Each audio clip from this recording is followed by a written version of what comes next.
Horror one requested by Rafaela Guerra. This is the 55th Disney Real-Long Storybook episode titled The Lion Guard, The Power of Aurora, and narrated by Jason Spisak. Enjoy, everybody.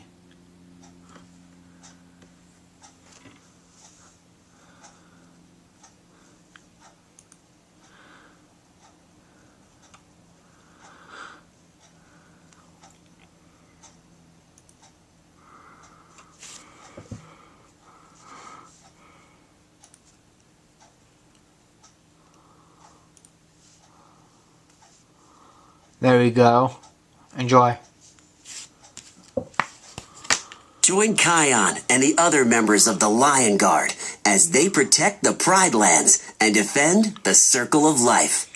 You can read along with me in your book. You'll know it's time to turn the page when you hear this sound. Let's begin now. One day, out on patrol, the Lion Guard spotted hyenas hunting in the Pride Lands. Again. Janja, Chongu, and Cheesy tried to get away, but Kion charged out in front of the pack. Get out of here, Janja! Janja backed away. Okay, see? We're back in the Outlands. You happy? Bunga shook his fist at the hyenas as they ran off. And this time, stay there! Kion was proud of his team. Nice work, everybody. Let's go. Before the hyenas had gone very far, Janja turned around. All right, come on, fellas. Chongu and Cheesy were nervous. They didn't want to run into the Lion Guard again. But Janja kept walking. If I want to go into the Pride Lands, we go into the Pride Lands. High above, Ono was keeping a keen eye on the hyenas. As soon as they headed back toward the Pride Lands, he flew off to find Kion. Moments later, the hyenas were surprised to see Kion's mom, Nala. Janja, what do you think you're doing in the Pride Lands? Cheesy and Chongu didn't want any problems with the queen. But Janja was reckless. She ain't so tough. Out here all alone? The hyenas surrounded Nala and started to growl.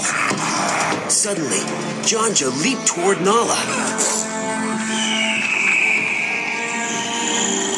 Kion heard the fighting and rushed to see what was happening.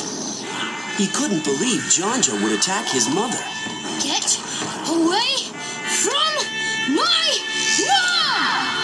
Then, feeling the anger building inside of him, Kion let out the mightiest roar ever. The hyenas all ran away with their tails between their legs.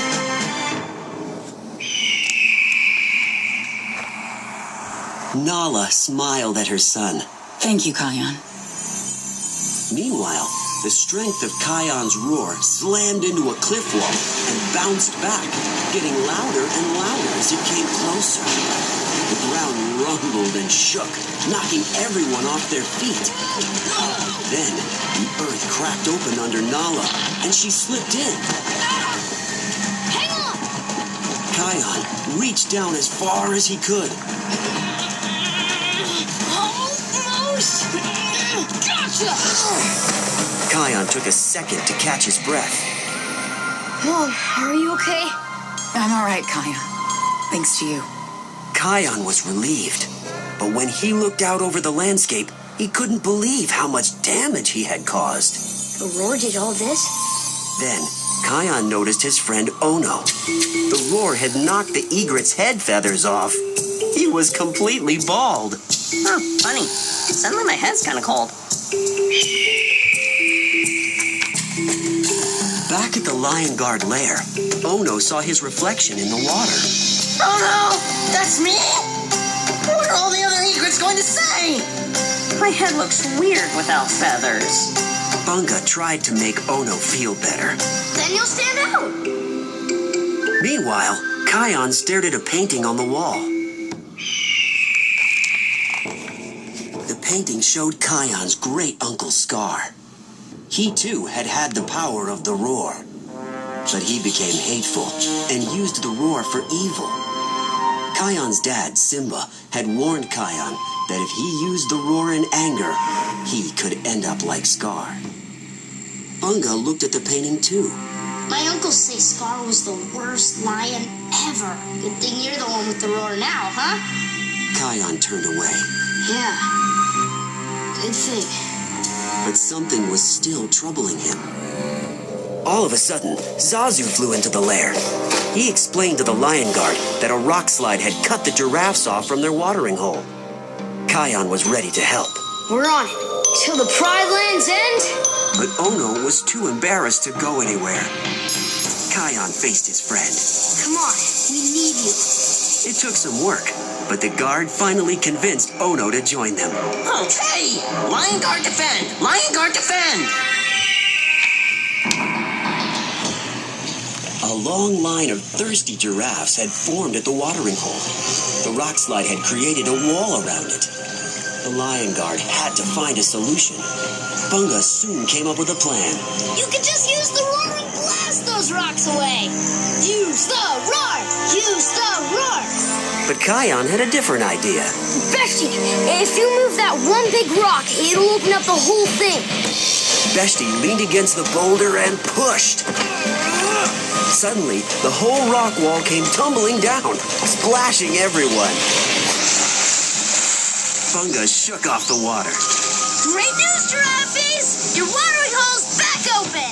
Plenty of water for everyone! As they left the watering hole, the lion guard heard the cries of a baby klipspringer. It was stranded in the middle of the river. Ono circled overhead for a better look. Don't worry, little guy. We'll get you to safety. Somehow. Bunga turned to Kion. So just stop the water. You could do it with the roar. But Kion wanted to find another way. Beshti, that dead tree. We can use that to get him. Beshti pushed the tree over to make a bridge. Then, Kion started across, but the rotten tree crumbled under his paws. Fuli, Bunga, and Beshti ran out to help, but the tree splintered under their weight, tossing them all into the river. Luckily, the startled klipspringer leaped into the air and landed safely on the riverbank.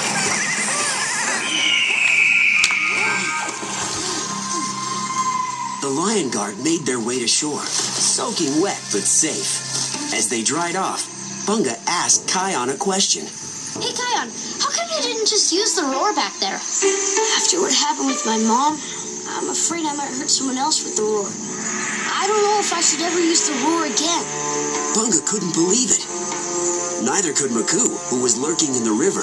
He chuckled to himself. So, Kion's afraid to use the roar. Interesting. Looks like it's time to make my move. Later that day, when Kion was alone, the spirit of his grandfather Mufasa appeared. Kion told him about the roar. The last time I used it, I was really angry, and it caused so much destruction. I'm worried that I might turn into Scar. When Mufasa asked why Kion had been so angry, Kion told him about the hyenas. They were attacking my mom. Mufasa explained that Scar had been selfish. He'd never cared for anyone the way that Kion did. Mufasa suggested that Kion speak to the one he cared so much about, his mother. And then he was gone. Meanwhile, Maku and his band of crocodiles crept silently toward the floodplains, where dozens of animals were peacefully enjoying the water. On Maku's signal, the crocodiles charged. Flamingos and egrets flew into the sky. Zebras and mongooses ran in terror. That's right. Run! And tell all your friends, the floodplains now belong to the crocodiles.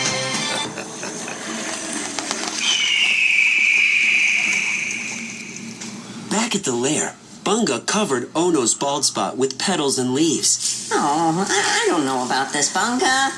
Trust me. Almost done. Just a little more off the top.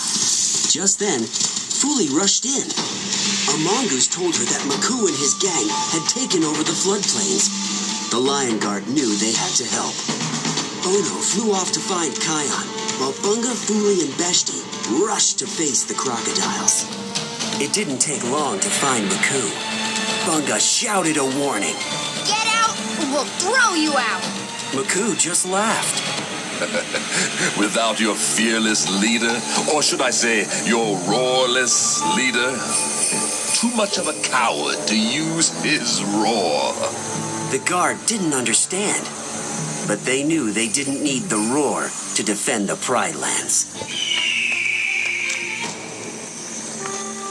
Maku lunged at Fuli, jaws snapping, but she quickly spun out of the way.